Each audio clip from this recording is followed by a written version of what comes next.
आज की जो कहानी है, आप में से बड़े सारे लोगों का आता है कोई भूत प्रेत रहस्यमयी चीज़ें सुनाए। तो आज की कहानी जो है एक ऐसी कहानी है।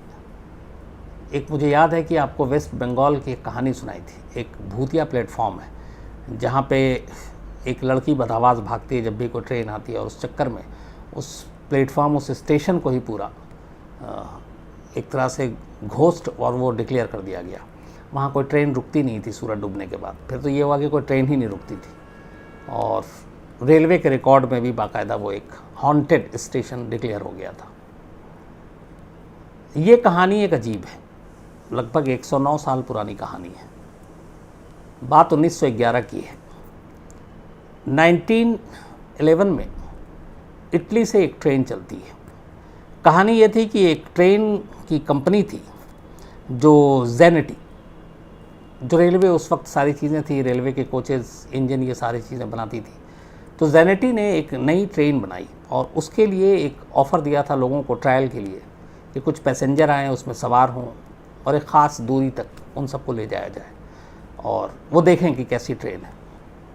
तो जेनेटी नाम की इस कंपनी ने एक ऑफ़र दिया और 100 ऐसे पैसेंजर को चुना जिनको फ्री ट्रैवल कराना था, साथ में खाना पीना सब कुछ, एक तय दूरी तक ले जाना, फिर वापस उनको पहुंचाना। तो बहुत सारे ऐसे कुछ इसमें वो ऐसी चीज़ें की थी उन्होंने जिसमें ऐसे 100 पैसेंजर की लिस्ट बनाई गई और 100 मुसाफिरों को इस ट्रेन में, जो पहला ट्रायल था, उसमें बैठाया। बिल्कुल नई ट्रेन, उस वक्त 1911 के हिसाब से उसमें नई टेक्नोलॉजी, और इस ट्रेन में 100 पैसेंजर और 6 जो है वो ट्रेन के जो ड्राइवर और बाकी लोग थे। इस पूरी ट्रेन में 3 कोच थे और इस ट्रेन को एक तय जगह से तय जगह तक पहुंचनी थी। ख़ास बात यह थी कि इस ट्रेन को उस सफ़र के दौरान में एक इटली में लोम्बार्डी टनल, लोम्बार्डी माउंटेन के पास एक टनल है, और उस ज़माने में ये जो सुरंग टनल था, ऐसे इतने लंबे टनल बड़े कम हुआ करते थे। करीब आधे मील लंबा ये टनल था, सुरंग। तो इस ट्रेन को सुरंग से भी होकर गुजरना था। बड़ी एक्साइटमेंट थी लोगों में, एक नई ट्रेन उस वक्त और नया उस वक्त के हिसाब से टेक्नोलॉजी और सारी चीज़ें। तो खैर 106 मुसाफिर उसमें, 106 टोटल ट्रेन और के स्टाफ और पैसेंजर ये सवार होते हैं। ट्रेन चल पड़ती है। ठीक ठाक दूरी तय हो चुकी थी, मुसाफिर भी बड़े खुश थे, खाना पीना सब कुछ मिल रहा था ट्रेन में। ट्रेन का ट्रायल था तो इसलिए उनकी खातिर भी ज़्यादा हो रही थी। इसी दौरान, और अब तक कई लोगों ने इस ट्रेन को गुजरते हुए देखा, जब ये लोम्बार्डी माउंटेन के पास जो टनल है, उस टनल में जब ये ट्रेन दाखिल हुई, करीब आधे मील और 1 किलोमीटर से थोड़ा सा कम ये टनल था लंबा। ट्रेन दाखिल तो हुई, लेकिन दूसरी तरफ से ये ट्रेन बाहर नहीं निकली। कुछ वक्त बीता, लोग बड़े हैरान। जो उस वक्त रेलवे के स्टाफ थे उन्हें भी मालूम था कि टनल ट्रेन से आगे आएगा, फिर आपके दूसरे प्लेटफॉर्म पे गुजरेगा, दूसरे स्टेशन से गुजरेगा, लेकिन ऐसा हुआ नहीं। ट्रेन टनल में दाखिल तो हुई, उसके बाद टनल से बाहर ही नहीं निकली, लापता हो गई। कुछ वक्त के बाद जब ये चीज़ पता चली कि एक जेनेटी नाम की जो नई कंपनी है, उनकी ट्रेन है वो गई हुई है, लेकिन कुछ पता नहीं, तो हड़कंप मच गया। तलाश शुरू हुई। जिस रूट से ट्रेन गुजरी थी, जो उससे पहले के स्टेशन थे, तमाम उन सब से पूछताछ की गई। सिग्नल भी पता किया गया, सिग्नल मैन ने भी बताया, जो चश्मदीद थे उन्होंने भी देखा। पूरी इंक्वायरी, पूरी पूछताछ के दौरान आखिर में बात आकर ठहर गई कि आखिर में इस लोम्बार्डी माउंटेन के पास जो टनल है, वहाँ तक जाते हुए लोगों ने इस ट्रेन को देखा, लेकिन उस टनल से निकलते हुए किसी ने नहीं देखा। तो बात यहाँ पे आकर जांच रुकी कि मामला इस टनल के अंदर, सुरंग के अंदर का है। इसके बाद पूरी टीम गई, सुरंग के अंदर के चप्पे चप्पे को छान मारा कि क्या पता उस ट्रैक के साथ सुरंग के अंदर कुछ और चीज़ें हों, कोई ऐसी गुफा हो, कोई और चीज़ हो। लेकिन एक ट्रेन लंबी चौड़ी, 3-3 उसमें बोगी, 106 लोग सवार, ट्रेन का कोई सुराग नहीं मिला। पूरी तलाशी हो गई, पूरे ट्रैक जहाँ तक जाना था वो सारे रास्ते, हर चीज़ को छान मारा गया, ट्रेन नहीं मिला। धीरे धीरे वक्त बीता, इंक्वायरी कमीशन बैठी, पता करने की कोशिश की गई। अब बात कोई छोटी मोटी तो है नहीं, एक पूरी की पूरी ट्रेन गायब हो जाए तो ये अपने आप में हज़म होने वाली भी बात नहीं है। मीडिया में खबरें छपी, तलाश जारी थी, लेकिन कोई फ़ायदा नहीं हुआ।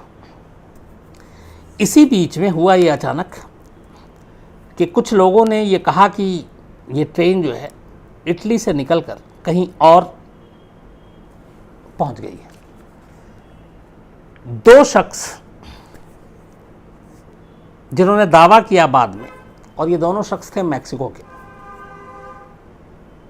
उन्होंने कहा कि हम इस ट्रेन में सवार थे जिसमें 100 पैसेंजर थे और 100 में लिस्ट में हमारा भी नाम था।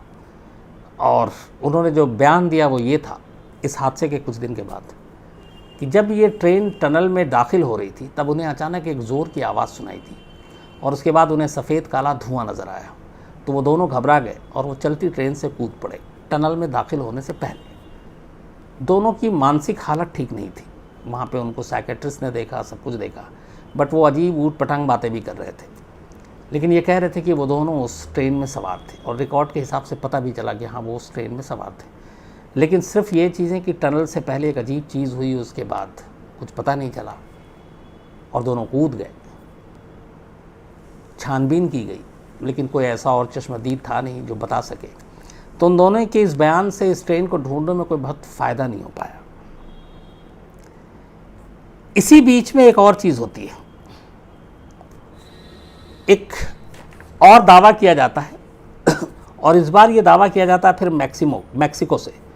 मैक्सिको की एक डॉक्टर थी, उस डॉक्टर ने ये कहा कि उनके पास इस हादसे के कुछ वक्त के बाद 104 पेशेंट आए थे उनके हॉस्पिटल में और वो 104 के 4 जो थे वो मानसिक रूप से परेशान थे, बीमार थे और अजीब अजीब हरकतें कर रहे थे, अजीब अजीब बातें कर रहे थे, बट वो कुछ बता नहीं पा रहे थे कि वो हैं क्या, उनकी सच्चाई क्या है। लेकिन वो 104 थे।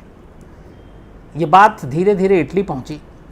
जब इटली पहुंची तो लोग घबराए इसलिए कि 2 पैसेंजर ने दावा किया कि वो ट्रेन से कूद चुका है। अब यहाँ पे बात आ रही है कि 104 मैक्सिको में एक डॉक्टर ने कहा कि हॉस्पिटल आए और वो 104 के 4 मानसिक रूप से बीमार थे और अजीब बिहेव कर रहे थे। तो 104 और 2 106 होते हैं और उस ट्रेन में टोटल 106 ही लोग थे। लेकिन ये सच्चाई क्या थी? बाद में पता चला कि वो जो 104 थे वो 104 के 104 गायब हो गए। तो वो भी कड़ियाँ जुड़ नहीं पाई कि ये ट्रेन के थे, फिर कहाँ गए। और चूँकि हॉस्पिटल ने ये कहा कि मानसिक रूप से बीमार ऊटपटांग बातें कर रहे हैं तो उन्होंने उनको बहुत सीरियस भी नहीं लिया, तो वो भी निकल गए। इसके बाद